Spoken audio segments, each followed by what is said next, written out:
Okay, so in this practice question, we've been asked to write a program that asks the user to enter two numbers, and then it prints all the numbers in between those two numbers on one line, and let's have them separated by commas. It says use a while loop and a for loop. So we'll just do this program twice, one with a while loop and one with a for loop. Okay, so let's get the input from the keyboard. So we'll have a starting value. It'll be an integer. So start, and we'll have an end, another integer.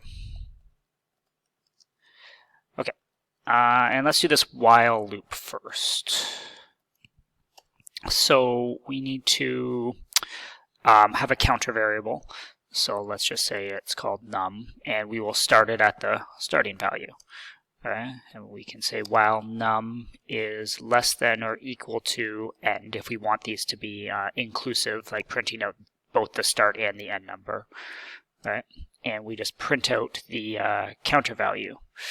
Okay, so we print out num, and we want it all on the same line, so we need an end equals. And we're just going to put a comma at the end. Now this isn't going to be perfect. There'll be a comma after the last number, but I think it gets the point of the loop, what it wants you to do for the looping part of the question. And we just increase the counter by 1 every time.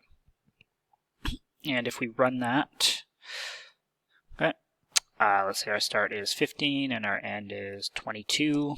Okay, so it's 15, 16, 17, 18, 19, 20, 21, 22. Okay, all separated by commas, and there's a comma at the end. If you wanted to get rid of that, you could use an if statement in here to check once you get to the last value, you just don't print the comma. Okay. And if you wanted to accomplish this with a for loop, then we would use for num in range from start. Okay. Now you would probably be tempted to put just end here, but remember the for loop is exclusive of this last number, so we would have to actually add 1 to that. And we can do the same thing, so print num end equals comma. And if we run it again, we should get both. So 15 and 22. Okay. Oh, I forgot to it's doing it twice. You can see it. It's just the one was the for loop and one was the while loop. So really, since I'm doing it twice here, it would be I need another print there. There we go. Okay, so same result with the while loop and the for loop.